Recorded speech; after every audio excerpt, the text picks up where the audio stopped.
last SOS of the year, y'all. It's time for the State of the South call.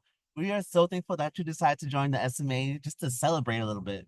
And tonight, particularly, we're celebrating the Get Ready Taskforce and we're getting ready for 2025. My name is Natalie Nia Falk. I use she, her pronouns, and I'm a representative from Alternate Roots. Shout out to Alternate Roots. We want to thank y'all for coming and yeah, being in celebration with us, y'all. Like Jill Scott said, shout out to her opening us up. We're living our lives like we're golden. And we started that getting ready for 2025 with the Get Ready Task Force. So as folks can see, we would want to encourage y'all to check in into the chat. Let us know what's going on with you, what's happening on your front lines. We want to know how you're doing. And Hola, before we get hola, buenas tardes. Soy Natalie Nia, pronombre ella, que lo que, bienvenidos a nuestra llamada, la última la llamada de este año, que es el estado del sur. Y también estamos enfocando en nuestro grupo de acción para alistarnos para el año de 2025. Así que soy Natalie Nia otra vez. Soy representante de Alternate Roots y estamos en una temporada de celebración, ¿verdad? Ya empezamos con esa canción de Jill Scott, viviendo una vida de oro, así que vamos a seguir adelante de esta manera. yes, and as I was just reminded, this is our lovely team from Kakawa doing some beautiful language interpretation for us. So tonight we're going to take our time. We're going to make room for all the languages. And speaking of, I would like to invite Gloshana to talk a little bit about how language justice is going to work on this call, y'all. Y gracias por el recordatorio que tenemos nuestro equipo de acceso lingüístico de esta llamada por la noche. Tenemos interpretación gracias al equipo de Cocoa y ahora Gloshanda va a explicarnos cómo acceder a los servicios de interpretación. Si ustedes están conectando a través de una computadora, buscan en la parte inferior de su pantalla un globito o las palabras interpretación de idiomas. Así que van a elegir o inglés o español. If you're connecting from a computer, please look at the bottom of your screen for the globe or for the words language interpretation and choose English or Spanish. Si ustedes están conectando a través de una tableta o teléfono móvil, busca los tres puntitos o las palabras más o more. Selecciona interpretación de idioma y inglés o español y después finalizar. If you're using a tablet or mobile phone, please look for the three dots or the words more or más. Choose language interpretation and then done or finalizar. Gracias y bienvenido a la llamada. Thank you and welcome to the call. Thank you, love. And I'll pass it over to the beloved, also from Alternate Roots. I'll pass it over to our beloved Wendy, who's going to give us some grounding. Good evening, y'all. Let me know, Southern internet, let me know if my internet gets more unstable than it is. I'm Wendy Schoenfeld. I use she and her pronouns, representing Alternate Roots. Thank you, Natalie Nia. And I've been tasked tonight with our grounding. And as is our practice, please feel free as we ground to either stay on or off camera. Put your feet on the ground as you are able and just breathe deeply. We're not going to do any specialized breathing. Just make sure you're breathing deep from your belly tonight and allow yourself to feel everything that you may have been. I don't know if your week was like my week, but how we push things and say, let me make it till Friday. And so we push our emotions and our feelings down the road. And so tonight, I'm going to encourage us during our grounding and throughout this evening to allow your body to sit with and feel whatever comes up. And just do keep breathing deeply. So tonight for our grounding, we're going to be doing some remembering.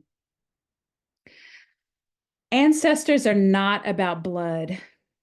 Ancestors are about who loves you and who you love. So saith Nikki Giovanni.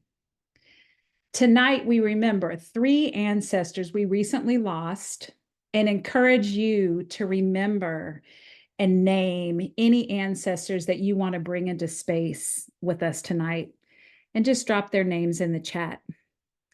Also, if you have any favorite quotes or any just favorite rememberings that come up, please drop those in the chat as well. So as we ground tonight, I invite us to hold space for both grief and gratitude. Those things are not in opposition of each other. We can be deeply sad as our friends, family, loved ones, mentors, heroes become ancestors. And we can equally be filled with joy that we were blessed to share space and time in the infinite time that is, that we were blessed to share space and time with these folks. So the words that are coming to mind as we remember these 3: queer, Southern, woman, writer. I'll add brilliant and hilarious. Georgian-born Dr. Doris Davenport, self-described as visionary 75-year-old sapiosexual lesbian feminist performance poet, writer, and educator, and beloved member of our Roots community who we lost a week ago. From her piece,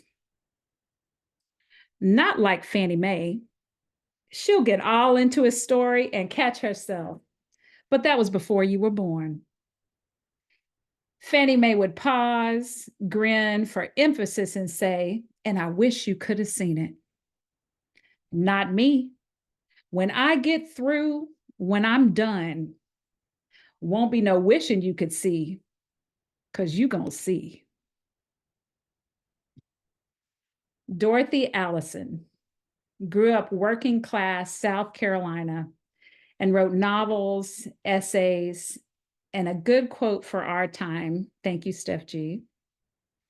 2 or 3 things I know for sure, and one of them is just this: if we cannot name our own, we are cut off at the root. Our hold on our lives as fragile as seed in a wind. Knoxville-born Fiskite, Nikki Giovanni, renowned poet, writer, activist, distinguished professor. We cannot say enough about your favorite poet's poet. A few lines from Nikki that I always hold close to my heart. You better know who your audience is. Walk together, children, and don't you get weary. If now isn't a good time for the truth, I don't see when we'll get to it. Few recognize that love is commitment, responsibility, no fun at all, unless love is you and me. And as we wrap up this grounding, remembering our ancestors with both grief and gratitude, we'll carry with us these words from Nikki Giovanni. And if ever I touched a life, I hope that life knows that I know that touching was and still is and will always be the true revolution. Ashe, ashe.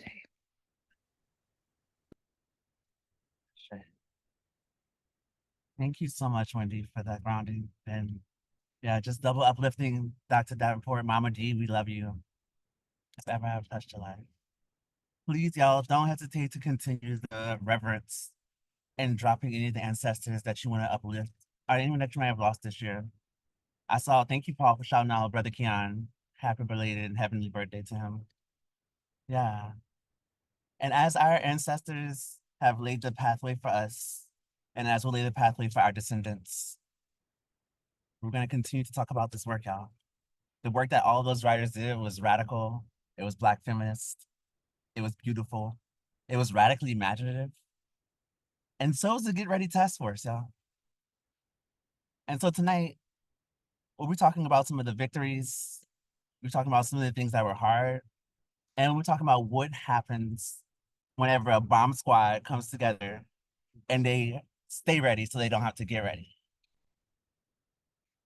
Please feel free to continue to engage in the chat, fam. And the first thing we want to talk about is normally when we're talking about our work is typically like, these are the problems that we're seeing on the grounds, right? Which are results of the issues that are perpetuated by patriarchy, white supremacy, all the things, transphobia. But tonight, in true SMA fashion, we want to start with some wins. So I'm curious, and I don't know if you're here, beloved, but if you are here, Dr. Marsha Jackson, can you talk a little bit about a win you had? And if not, does anyone feel comfortable telling about what is the victory that recently happened, not only in your campaigns, not only in your strategies, but did you have an interaction that felt good when you were discussing how do you get free in your organization? Did you have a moment where someone affirmed you? So in the chat, what we're asking folks to talk about is their accomplishments and their wins and how we move into 2025 with those at our forefront. Because there's so many.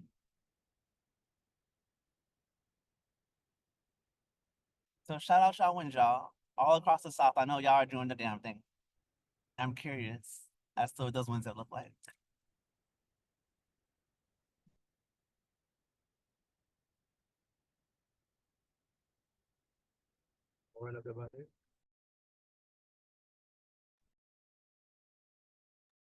Yeah. A successful estimate organizer school. Yes, guy. Yeah. I know it went down. It went down in springtime. Some folks are kicked out of the slumlord when they get to one of their properties in Memphis. Oh, y'all kicked out of slumlord. I was like, whoa, wait, y'all went to the slumlord? Okay. Yes. Housing is a human right. Kicked out the slumlord. Shout out to Jeremiah. Come on, Nashville organizers fought back against the police surveillance. And what? And won. Yeah, y'all. So it sounds like all across the region, we already staying ready so we don't have to get ready, honey. When they come for us, state repression, when all these things are happening, we're answering and we're winning. And so we just want to take a moment to celebrate that, y'all. There's this thing that I love to do called imprinting. And so folks, just take a second to breathe in these wins. There's something vibrationally that happens when we celebrate that shifts us and prepares us and fortifies our body at the cellular level.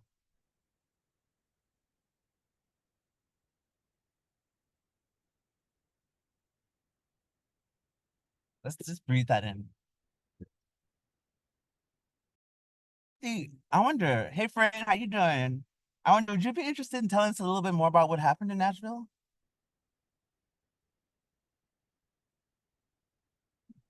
Absolutely. Thanks for letting me share. Here in Nashville, there was a year-long fight with a company called Fusus. It's a software surveillance company that works with local law enforcement, and there is a suspicion that they will likely want to work with the incoming administration in Washington. And so we gathered our organizers together to give public comment and testimony in the Metro Council to educate the community about what this coming tide of police surveillance would do, how it would make us all unsafe. And we were able to win out the majority of folks in the Nashville Metro Council. Fusus was defeated by one vote. So if anybody tells you that one vote doesn't really count, that every single vote doesn't matter, we've got a 40-person council in Nashville. So if that one person had not shown up to vote, who's to say what would have happened with that outcome? But it was dedicated organizing that happened over almost a year that was able to persuade that individual that what we needed was to make sure that our communities were safe, but we keep us safe. We don't need to be working with the police state, cooperating with entities or institutions that really don't serve us in order to make sure that we're keeping our folks safe. And so we are very, very pleased that we're moving in unison and we're collectively building power together to make sure that we provide the resources and support that communities need tip, you'll say. Thank you so much for an opportunity to uplift that win. We are going to continue to march on for freedom and liberation for all people here in the city of Nashville, the state of Tennessee, and the wider South. So thank you so much for the opportunity to talk about celebrate that. No, that's right. No, that's right. I heard so much goodness in that, so much sweetness and juiciness. Is that electoral politics, even if it's just one, has its place in our larger movement. I heard that we also can create our own safety. We can be safe outside the system. I also heard that it took a year, right? A year of preparing, building, strategizing, reworking. And that when you take that time to stay safe outside the system and build your own institutions, when you take that time to put in a year's worth of work, and when you incorporate grassroots organizing, electoral organizing, healing work, you win. Shout out to Nashville, y'all. Marilyn, can I ask you? I'm a little curious about this school. You got some land for a school? What is this? Can we hear more? Because that sounds like a victory I need in my life. Hey, how's everybody tonight? We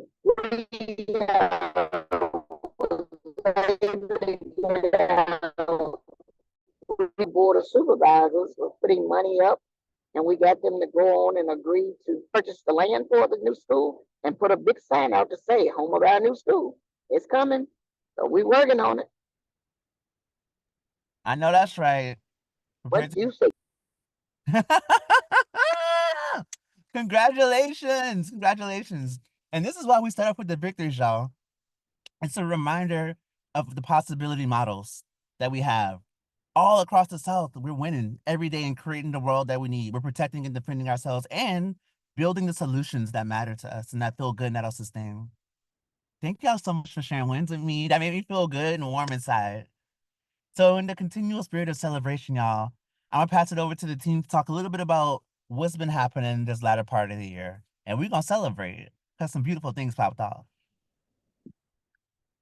Excellent, y'all, and definitely keep putting your wins and accomplishments in the chat. Thanks, Natalie, Nia, for starting us off, and Wendy for reminding us of our longer legacy. I'm Stephanie Gilliu. I work with Project South. And the Southern Movement Assembly, this call, this group of us all together is a multiracial, multi-generational formation of many different organizations that are fighting on every different front line in the South. So welcome to the call if it's new, and welcome back if you're coming and been working with us and building this thing for the last 12 years. And we recently gathered in Little Rock, Arkansas in late September for the 11th Regional Assembly since 2012. And we had representatives from 25 different assemblies who worked together over the course of 4 days to analyze the situation and develop a plan to match our vision and really build something new. We have an existing plan from 2022 from the SMA 10, and we built on that. We created new ideas. We really looked at this political moment. We really connected to what's happening in our communities. And then we created an idea and shared work that's going to be able to build power and infrastructure for Southern movement into this next period. And because the moment is so charged, because we were going into this heated election, we really discussed and launched a task force, what we called the Get Ready Taskforce, to prepare our communities. We looked at the elections like a political disaster. So we thought about how do we prepare before? How do we make sure our folks are safe and can participate during? And then how do we really prepare for the after when we know that there's going to be all kinds of aftermath in our communities that we wanted to anticipate regardless of the results. So we did anticipate that anything that was going to happen would require collective action. And given the results of the election, we felt like we were in a good position as a Southern regional force to create opportunities for hundreds of people to build up our skills, to keep us connected in a time of fear, when that can often be a tool that's used by authoritarianism, by fascism, by the right to divide us, to isolate us. And so we wanted to create a way for us to continue to build, not just here on the Zoom, but in our communities. We also wanted to really look at the full South and assess the threats that we could see happening, see where there was motion to come against and attack our communities, but also to look for opportunities across the region to build up our mutual aid, to connect into what was already happening, but to coordinate across. And so as we enter into what feels like a very significant new era of political repression, we're inviting all of us as Southern organizations working on the ground, talking to each other, to join together, to really share and strategize together and build out this plan for power towards the people's first 100 days, kicking off on Inauguration Day for some, and for us, the continuation of our Southern movement. Coming strong with our plan, our synthesis, our front lines at the forefront. So we wanted to just look back a little bit and get a sense of what we have accomplished over this year, and particularly the task force, because we were able to move with hundreds of you all, and shore up our existing power and coordinate a little bit better and deeper, so that we could build up this infrastructure. So I'm going to pass to Paul with Spirit House. Talk about the labs. Yeah, thank you, Steph. Good evening, everybody. Like Steph said, my name is Paul Newman. I'm here representing Spirit House South out of the Eno lands of Durham, North Carolina, he, him pronouns. And I was one of the co-leads for the Community Readiness Labs aspect of the task force. And so, yeah, like Steph was saying, the task force and the labs as a result kind of came out of a lot of talks that were had in SMA 11, particularly around like climate preparedness and prepping for the hurricanes that were happening in Florida and North Carolina, and also prepping for, a very tumultuous election period. And so we kind of focus these things, but the labs have grown kind of by design into a wider educational kind of front for us to use, both to educate and to build community with each other, and also to build that parallel infrastructure that Steph was kind of alluding to. So what did we do? We held some labs for 2 times a week, for I want to say a month and a half, some change. We got together and we taught each other. We asked folks kind of what were the things that we were looking for in the moment that we wanted to learn. And we tried to pull from the resources that we had, from the folks that we have within our formation, to come and bring some of those skills together. And in the process of doing that, we also were able to kind of uplift some new leadership, some new ideas, and to build community with new people, with some new faces and with some old faces. Some of the labs that we did were around de-escalation and conflict resolution, holding the wins that we have, somewhere around base building and community work. We did some work around climate prep talk and tools. And so we covered a lot of bases, but we also learned that there's a lot of things that we didn't get to cover. There's potential for part 2s and other things that folk are still looking for. And so kind of now we're in like in an evaluation-ish period, but going forward, we want to continue, like I said, working towards that parallel infrastructure and leading these labs into our wider people's 100 days framework that we're going to hear more on a little later on. So yeah, that's a lot. And personally, I'll say I'm really proud of the work that we were able to do, because I think that we all, both people organizing and participants, acknowledge that there was a lot of, we're all tired. It's been a really hard, long year for everybody, but this was one of the things that was still work, but really energized me personally. And I think that's also the vibe that I got from a lot of people. So next steps, like I said, we're going to continue to do these labs and lead them into our People's 100, and use it as a tool for education and for community building. And now we need more help from the wider base. We want more facilitation and more skills to be shared. And we want to know what folks need to and want to learn. So just be on the lookout for those things, for more wider conversation about where we go from here, and think about what are the skills that you want to see and offer. And lastly, I'll say that one of the more tangible things that came out of the task force in general is a really robust, heavy resource page where we were able to compile different articles, resources from different orgs and verified places from varying topics, political narrative to preparing for a climate disaster, to some things that the recon team will talk about. So if you get a chance, look at that, share it with your folks so you can get a wider idea. But that's, yeah, that's what I got so far. And I'll pass it to my other folks. Yo, shout out to the community readiness team. Just like Spirit House, Paul, Lou, Nikki, on point presentations, on point offerings every time. So, what's good, y'all? My name is Natalie Nia again, and with myself and Lady, we're part of, and Renee, and a few other folks, Desiree, Sierra, we were part of the political narrative and Oops, you went mute, Natalia. oh, I thought I was You're I thought I good. ate that up. Wait, I thought I ate sorry, y'all. I was still on mute. What's up, y'all? I'm Natalie, and along with Renee and Lady Desiree and Sierra, we were the political narrative and communications team. And so our work was really about uplifting Southern stories from positions of power and doing it in ways that pushed against the narratives that are told about immigrant folks, that are told about trans folks, and use them as the scapegoats for why people have economic woes, right? And so some of the biggest things we did is we actually got a chance to create a dope radical communications practitioners network database across the South. So folks like Press on Media, folks who are doing all of these beautiful works and using communications organizing as their forefront tool, we actually got to make a database of those folks. The second most important thing we did was we got a chance to archive and amplify narratives that directly transform the dominant narrative that trans and queer people are always in struggle mode, that Black and brown folks don't deserve, right? And so instead, we tell those stories from positions of power and we featured them with some of our bomb Southern organizers. These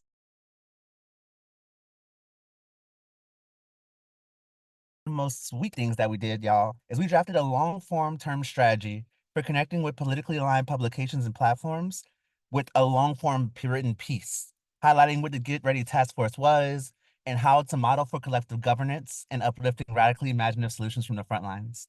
So we were able to do a bunch of different organizing in ways that I never thought was possible, using cultural media, using long form pieces, using our own radical imagination.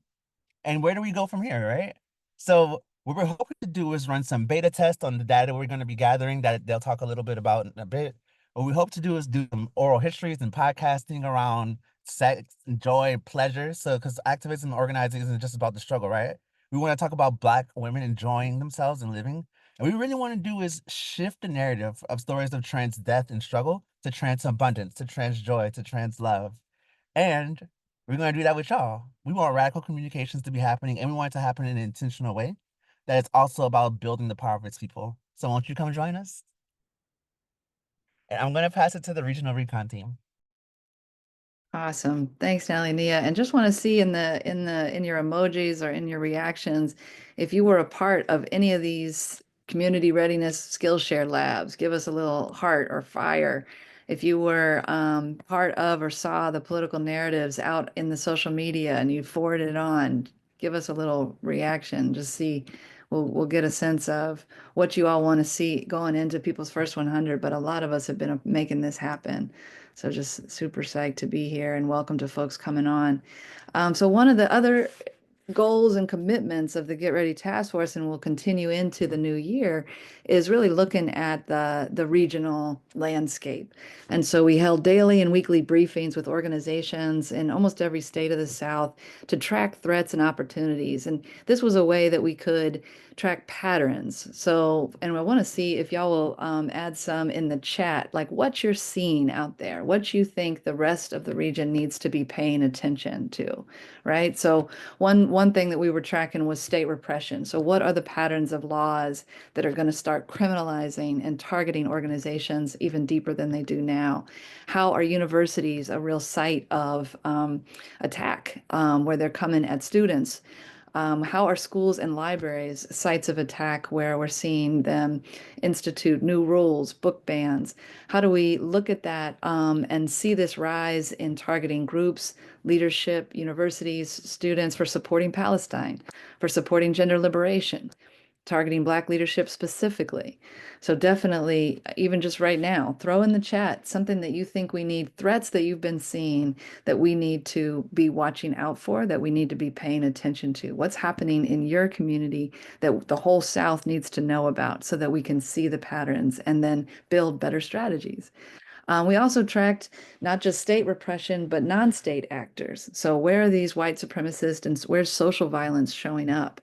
How can we better protect and defend our communities because we know where they're coming, who they're coming for, how they're coming into our communities. So it's good to do all of that and put those threat assessments together. But at the same time, we want to be committed to and track the threats, but we also want to inspire each other and show that the South, as Natalie Neal was saying, needs to be understood, needs to be followed. We've been building up our resistance for many, many, many generations, and we have something to say to the rest of the country about what it is to fight fascism, what it is to fight Jim Crow apartheid, and how to win.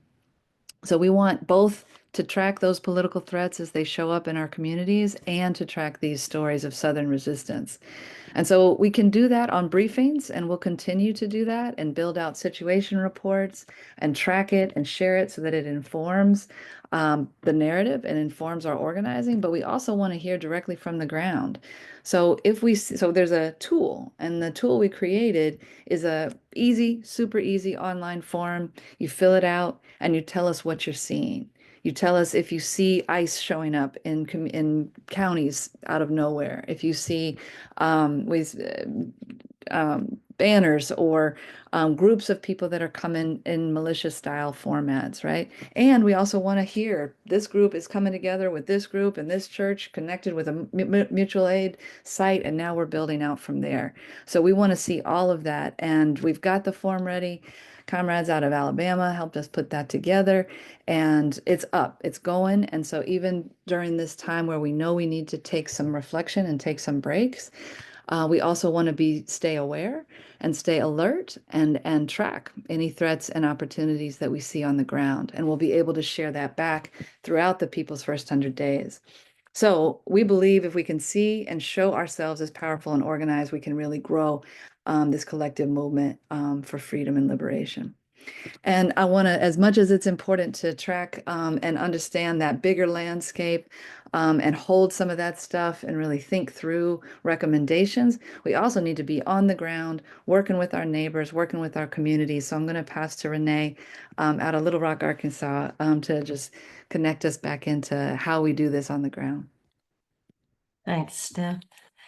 This has been a really exciting undertaking, and the talent that is in this region is staggering. You know, if we can find a way to work together, you know, we have everything we need. And so the hard part is that after decades, literally decades of organizing and making progress, we are not the dominant group. We are not the people in control at this point.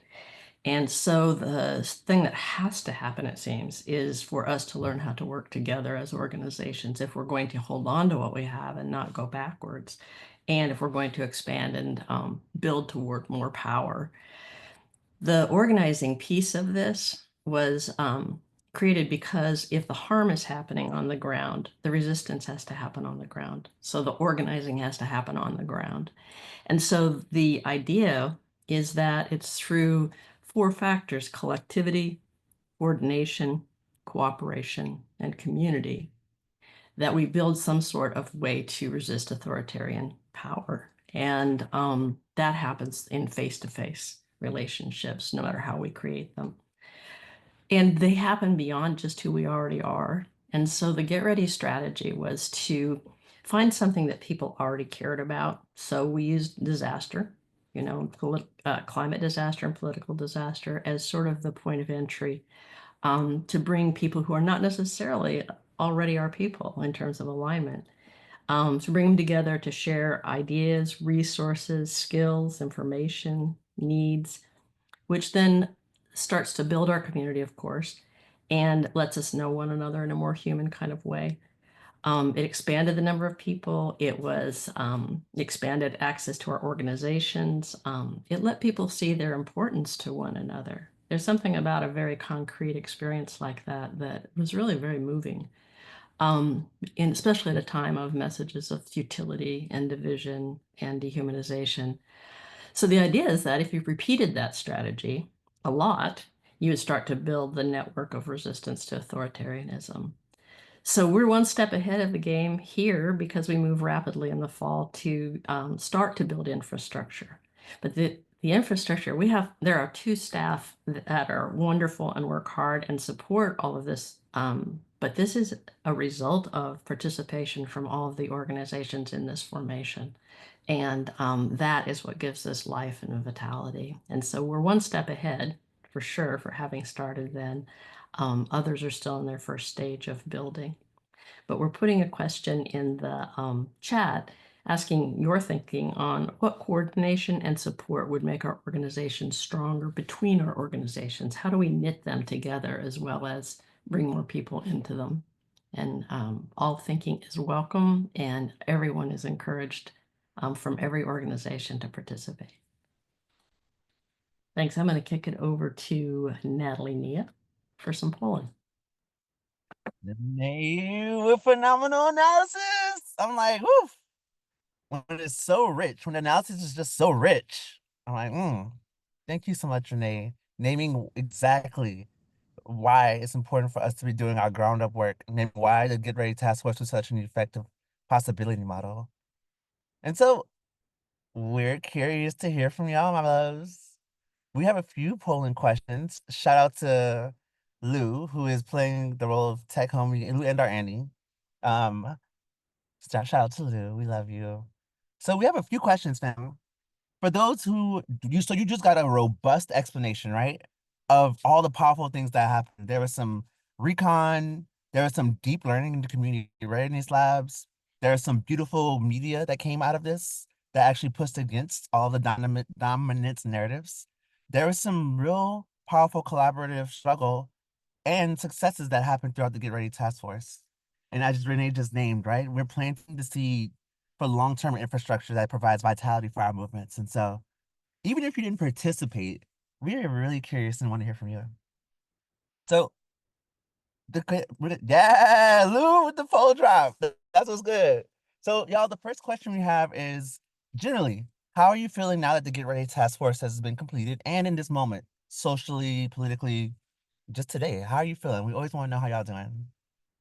The second question, comrades, is did the work that you just heard of the Get Ready Task Force move your organizational frontline goals or work towards your mission? So out of all the things you just heard, if you were part of any of the work teams, was it in alignment with your organization or your formation's mission?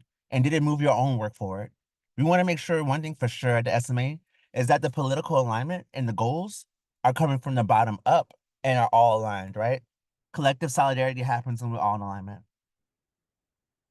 The third question is, did your formation feel clearly in what the Get Ready Task Force was aimed to do? Because we're so brilliant and because we're so creative, sometimes we just be coming up with things. Like the Get Ready Task Force came out of SMA 11, and we wasn't even prepared for that. So was it clear of what the Get Ready Task Force was, even for what we just explained, fam? And were its goals clear, right? Part of the political narrative team's work is to have clear and concise communication so that people know what they're signing up for and knowing how it builds power exactly so that they can fulfill the tactics and strategies that do so. Our fourth question, fam, is what skill set sessions? So you just heard Paul talk about the community readiness. There's de-escalation. There is fascism 101. Oh my gosh, shout out to Daisy. Daisy and I just did one on the introduction of healing justice into our movement work. So what skill share sessions do you think we need for getting our communities ready for political, economic, and social crisis? Make sure you choose 3. The fifth question is if you said other, if you said other, make sure you let us know what that other meant. And not only what do we want to learn, but we're curious, y'all. The SMA is full of brilliance. It is a robust, beautiful garden of fruit that is talented and can give. So not only what do you want to receive, what do you think that you can give? Because we're looking to y'all to start leading the community readiness lab now. We're gonna be looking to y'all. So if it makes sense, Ayana or Lou, if I want to play 30 seconds of a song, we can go back to Living My Life Like It's Golden and give people a few moments to just kind of fill this out. And I guess first I'll pause. Does anyone have any questions or clarifying questions around any of the questions that I just asked? I tend to talk really fast and get really excitable, so I'll pause for clarity. Awesome. And yeah, y'all, give us some info. We need that data so we can make our work that much stronger. And we'll be back in about 30 seconds or so.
All right. Yeah, shout out to that brassy offering. Love that. Ain't nothing like a good old brass section, huh? So know that there are folks who are also able to answer these in the chat. Excuse me. I am in motion. How we're playing. Yeah, and I guess we just want to give folks a second to reflect on.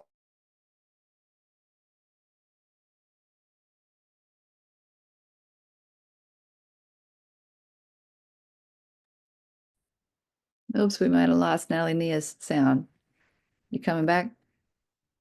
And we've got 13 out of 25. We'll get a couple more folks still filling out the poll. And if you can't see the poll, definitely fill us out in the chat, how you're feeling in this moment, what kind of community organizing skill shares we want to coordinate, what you can offer, how this Get Ready Task Force has moved the work forward for you. Nellie Nia, you back on? Hey, There you go.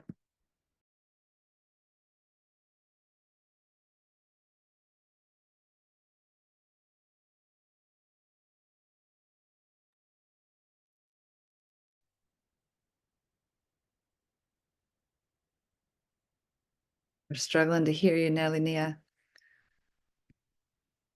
So you're off, but I think now we can see the results. Is that right? Yeah, I can share them. Sweet. Awesome. So good. We're seeing some anxious, but some hopeful folks. That's awesome that it worked. The Get Ready Task Force is moving our organizational front lines forward. It'd be great to hear maybe one or two folks say how it moved your work forward. But this is great to see as folks can kind of scroll through. And then we're definitely seeing lots of good ideas about Skillshare sessions. Let's see. Any, I might not be able to see the back of the poll. Lou, is there a way to say some of the ideas about what Yeah. other Skillshares we need? Yeah. Yeah, so other skill shares is solidarity economic development. So how are we developing our solidarity economies? Tech and low tech communication, like phone trees, skill shares on that. And then yeah, community safety preparedness. That seems to be a really big one. It's also in the, the protection and community defense was one of the largest numbers. And as far as things that would like to share was you got one here. Well, I got a couple. There's like want to think out more. People want to be, I hear y'all, you want to be prepared. So it's, the time we give, it's not totally enough to think out. I know all y'all want your have great ideas and want to share them. So yeah, just send us an email if you have an idea about a community readiness lab you want to share.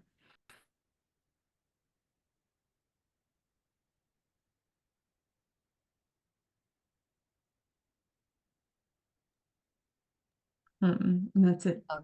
Thanks, Lou. Awesome. Come on back, Natalie Nia, and it's great to see Marilyn in the chat. Any other just quick, and we'll pass over to Priya, I believe.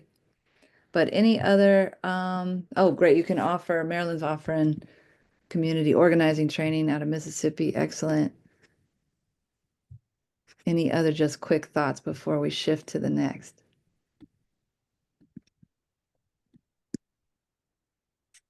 Great. It's good to see that folks are hopeful. I know we're enraged and afraid and angry as well, but and a little bit anxious, but we're more energized coming into this year than I think a lot of formations. So grateful to everybody. Yeah. Nellie, do you have any last thoughts? And then we can pass to Priya. No last thoughts. Just really thankful for y'all. Yeah, for y'all telling us, what's good on y'all's ends and giving us a place for us to steer the ship forward collectively. Again, we will be asking y'all to lead some community readiness labs. We will be asking y'all full specialization. The SMA is all of us. My good friend Lou taught me that. And I'll pass to you, Priya. Thank you, Natalie Nia, and good evening, everyone. I hope everyone is doing well and gaining so much from tonight. My name is Priya Cobham. I'm the legal director here in Atlanta, Georgia with Women Watch Africa, and I'll be going over the People's First 100 Days and the SMA 11 synthesis. As we continue to build from our SMA 11 synthesis and action plan, we're very excited to invite everyone into the People's First 100 Days in January to continue advancing our long-term strategies that we generated at the regional convergence. The P100 will continue building our ground game of community organizing and building readiness plans, while also inviting Southern organizations to represent, to come together, and to co-build regional councils focused on specific strategies coming out of SMA 11 and the Get Ready Taskforce. For example, the community readiness, land and liberation, protection and defense, narrative and data, labor, and others. These councils will not be prescriptive, but will be co-designed to build coordination, connection, solidarity, and power across the South on critical and strategic front lines that we determined at SMA 11. On January 29th, we invite you all to organize your folks to virtually converge on our State of the South call as we continue advancing our strategies and our work together. During the People's First 100 Days, we will collectively build regional governance councils, continue community readiness labs, continue monthly assembly calls, culminate the 100 days at the organizing school, which will happen in spring, organize a Summer of Assemblies, which will happen in summer, organize a regional convergence, which will happen in fall. So it sounds like a lot, but it isn't. And it requires us to come together, to work together, to build on that excitement, that energy, that boost that we still have, even as we deal with all the other emotions that we're going through. So how is this sounding to folks as we consider our 2025 plans? Are there questions, feedback? And if there isn't, let me throw one that we can throw into the chat.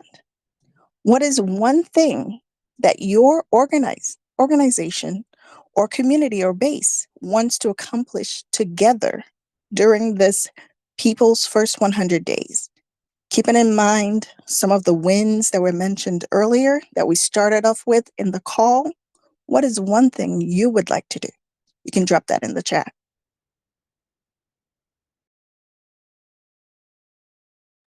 And let's maybe hear from 2 or 3 groups. If somebody wants to come off mute, what's one thing that resonates with this People's First 100 Days plan and all of the community readiness and organizing that we're already doing? What could we hit? What's a goal we could hit? during those days together, especially thinking about the wins that people were describing earlier.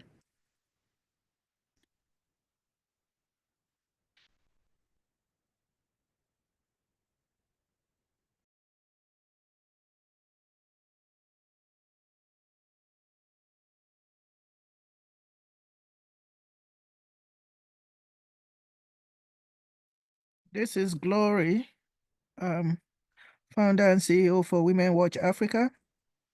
Women Watch Africa have been talking to the faith-based community, so we are trying to see how the masjid, that is the imam, and also Pastor Adams, that we have been talking to, how they can bring their members together to talk about the need of being each other's keeper.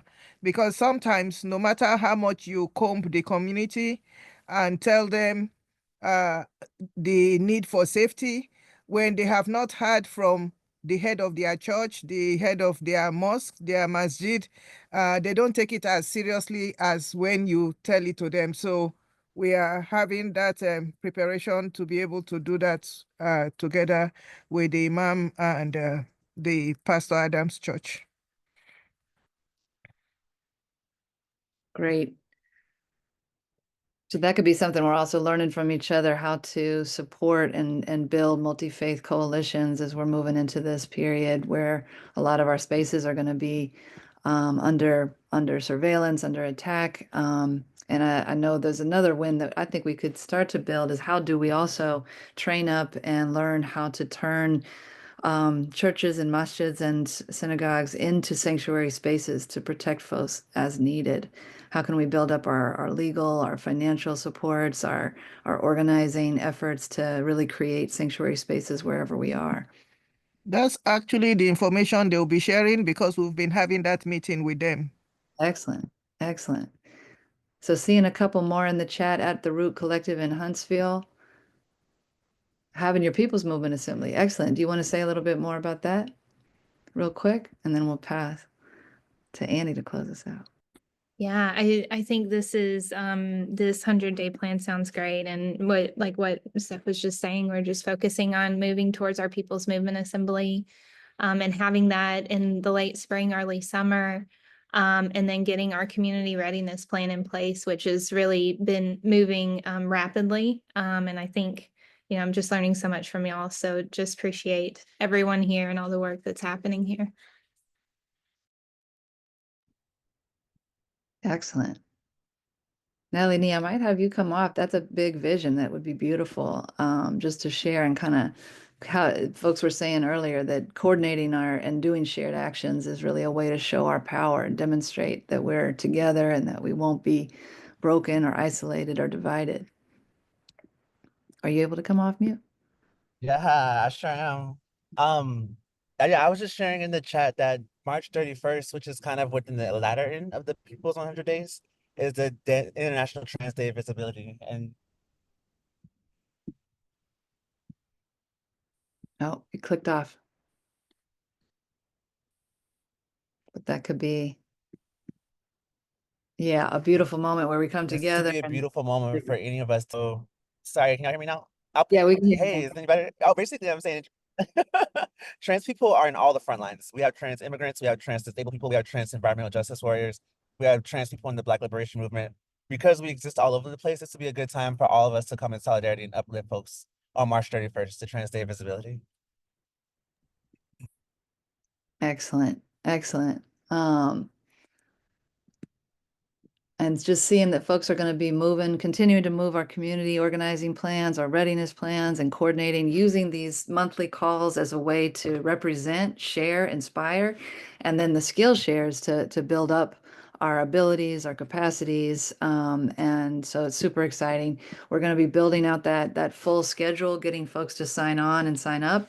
As we go into January, we know we'll be doing some reflection and rest over this period and then coming in strong for January. So I'll pass to Annie as we're closing out. Super excited to continue to build with you all. Thank you, Steph.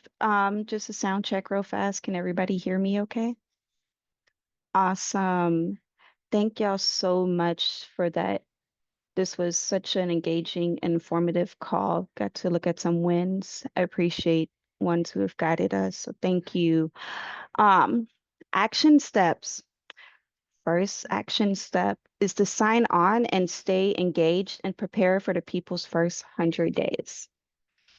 It will be coming in the chat. There will be a link where you can get resources to connect with other organizers, share skills and ideals for building collective readiness plans, and start planning for people's first 100 days, starting January 20th. Appreciate you for the chat, Steph. 2, organize 5 to 10 people in your community. Create a community readiness plan. Meet and decide what actions you want to take during the people's 100 days. How are we communicating? Create the readiness plans. Do block walks, medic trainings, or all different kinds. Take up space. Be loud. Be proud. Care for one another. Bring 2 more folks and community ready plans to the first monthly call of 2025, January 29th. Our first call of the year will be on January 29th. Report political threats and share stories of Southern resistance. The Get Ready report form is going to be dropped in the chat now. And just want to thank everyone for bringing it all in today. Natalie, Nia, through all the technical difficulties, thank y'all for rolling with us. Thank you, our interpretation crew, our facilitators, and our tech and chat crew. And with that, I'll turn it over. I think we're actually done. And maybe you might have some music to close us out. And folks can come off mute and just give it love and appreciation. It's been a powerful year, y'all. Thanks, everyone. Thank you. Take care. Have a Thank you all. restful, Thank you, rejuvenating everyone. Because you are holiday so break. important, I rushed from the airport to come and join this call. love you. It's so good to see you all. Love you all. Welcome back, Miss Glory.